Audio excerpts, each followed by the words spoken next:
Muy buenas tardes, queridos amigos. Espero que se encuentren bien en unión de su apreciable familia. Nos encontramos en uno de los lugares más emblemáticos de esta hermosa ciudad de Jalapa, la capital del estado de Veracruz. Estamos concluyendo el mes de noviembre para iniciar el último mes de este año 2020, el cual ha resultado bastante problemático para muchos. No obstante, también estamos en vísperas de la celebración del evento más extraordinario de todos los tiempos. Un evento que cambió el rumbo de la historia y que jamás se volverá a repetir de la misma forma en la que aconteció. Lo podemos describir como un evento extraordinario, singular y maravilloso. Fue mencionado por primera vez en el libro de los Principios o libro de Génesis en su capítulo 3 y versículo 15. Forma parte esencial de las promesas dadas por Dios a uno de los hombres de la Biblia conocidos como el patriarca de la nación de Israel. Dios le dijo que en él serían benditas todas las familias de la tierra. Libro de Génesis, capítulo 12 y versículo 3. Cientos de años después fue anunciado por los profetas de Israel como Isaías, Jeremías, Miqueas, entre otros. Largamente esperado por la nación de Israel y finalmente llegó a su cumplimiento en el año primero de la era cristiana, hace 2000 años aproximadamente. Dicho evento dividió la historia de la humanidad en dos grandes partes, antes y después de. Vino a ser un parteaguas que separó los eventos de la historia en un antes y después de este gran acontecimiento, y me estoy refiriendo precisamente al advenimiento del Hijo de Dios. Han transcurrido más de 2000 años y a pesar de las circunstancias, el mundo cristiano nos preparamos para recordar una vez más este extraordinario evento histórico que conmovió y sigue conmoviendo al mundo entero. Uno de los profetas que anunciaron con 8 siglos de anticipación la visita del Hijo de Dios al mundo fue Isaías, quien dijo: «Por tanto, el Señor mismo os dará señal, he aquí la Virgen concebirá y dará a luz un hijo y llamará su nombre Emmanuel». Isaías 7:14. Dicha profecía tuvo su cumplimiento en una de las regiones más remotas de la tierra, como es el Medio Oriente, en una de las pequeñas aldeas conocida con el nombre de Belén de Judá, y en tiempos en los que dominaba todo el Mediterráneo uno de los más grandes imperios, el Imperio Romano. Dicho evento histórico quedó registrado por el evangelista Mateo en el primer capítulo de su evangelio y dice: «El nacimiento de Jesucristo fue así, estando desposada María, su madre, con José, antes que se juntasen, se halló que había concebido del Espíritu Santo. José, su marido, como era justo y no quería infamarla, quiso dejarla secretamente. Y pensando él en esto, he aquí un ángel del Señor le apareció en sueños y le dijo: José, hijo de David, no temas recibir a María tu mujer, porque lo que en ella es engendrado del Espíritu Santo es. Y dará a luz un hijo y llamará su nombre Jesús, porque él salvará a su pueblo de sus pecados». Todo esto aconteció para que se cumpliese lo dicho por el Señor por medio del profeta cuando dijo: «He aquí una virgen concebirá y dará a luz un hijo, y llamará su nombre Emmanuel, que traducido es Dios con nosotros». En su soberana providencia, Dios eligió a este descendiente del rey David llamado José y a su esposa María para llevar a cabo sus propósitos redentores y el cumplimiento de esta profecía que nos habla del advenimiento del Mesías Salvador y de su reino. De este relato que nos ofrece el evangelista se desprenden los siguientes aspectos. En primer lugar, lo que nos muestra nuestro escritor es acerca de la concepción milagrosa de María en el versículo 18, donde dice: «El nacimiento de Jesucristo fue así, estando desposada María, su madre, con José, antes que se juntasen, se halló que había concebido del Espíritu Santo».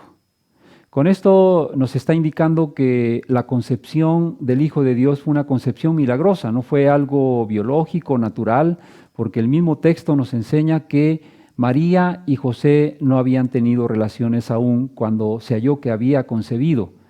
Por obra del Espíritu Santo, dice nuestro texto. En segundo lugar, también nos ofrece la reacción piadosa de José. Al enterarse que su esposa había concebido, con toda seguridad podemos entender que hubo dudas en su corazón. Y dice nuestro texto que José, su marido, como era justo y no quería infamarla, quiso dejarla secretamente. Por una razón muy importante, porque la persona que había cometido infidelidad, la ley judía establecía que tenía que morir, y morían siendo apedreados. José no quería que ella sufriera esta suerte, y por eso dice el pasaje que él quiso dejarla secretamente y no denunciarla ante las autoridades. En tercer lugar, también nos presenta al mensajero de Dios. En el siguiente versículo, que es el versículo 20, dice que, y pensando en esto, he aquí un ángel del Señor le apareció en sueños y le dijo, José, hijo de David, no temas recibir a María tu mujer, porque lo que en ella es engendrado del Espíritu Santo es, versículo 20.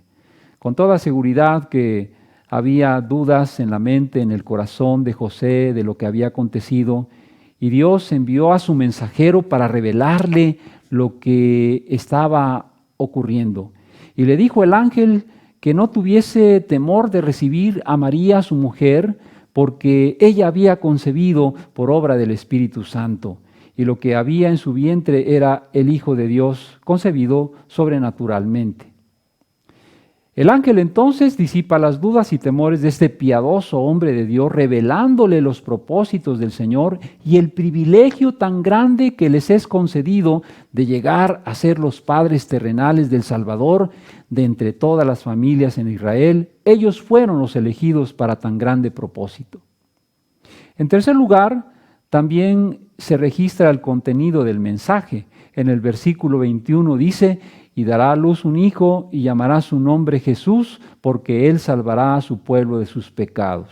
Uno de los aspectos esenciales de este mensaje es el propósito para el cual nuestro Señor Jesucristo vino a este mundo. Y está allí revelado en el nombre de Jesús, que significa Salvador. Él salvará a su pueblo de sus pecados. En cuarto lugar, también nos habla del cumplimiento de la profecía.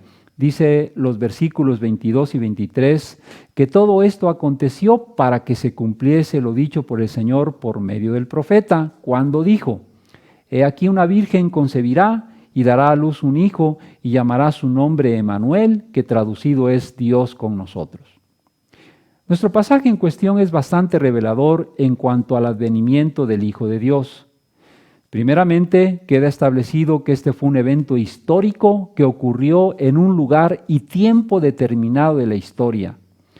No es una fábula, cuento o mito. A diferencia de la mitología griega, este hecho sí ocurrió, está registrado en la historia, es un hecho histórico. Pero además de ello, tenemos que decir que es un evento extraordinario en todos los sentidos. Desde su concepción lo fue. No fue una concepción natural o normal. María concibió por obra del Espíritu Santo y esa era la señal dada por Dios a través del profeta que distinguiría el advenimiento del Mesías, cuando dijo que una virgen concebirá y dará a luz un hijo. Ese ser que habría de nacer, de venir al mundo, era también extraordinario en su concepción. Era nada menos que el Hijo de Dios, el Salvador, o Mesías, como lo llamaba la nación de Israel, que venía a este mundo. Este es un nacimiento de un ser sin igual y dicho evento no tiene paralelo en la historia de la humanidad. Al final de su relato, el evangelista corrobora el cumplimiento fiel de la profecía de Isaías, que señalaba el advenimiento de Emmanuel, Dios con nosotros. Queridos amigos, a un poco más de 2000 años de haber ocurrido este evento extraordinario, tenemos que reconocer que Dios nos ha visitado y lo ha hecho con un propósito bien definido.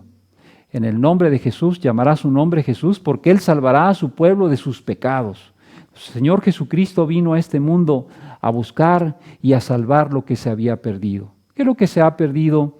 El ser humano que se ha desviado de los caminos del Señor, que le ha dado la espalda a Dios para vivir independientemente de la voluntad y de los propósitos de Dios.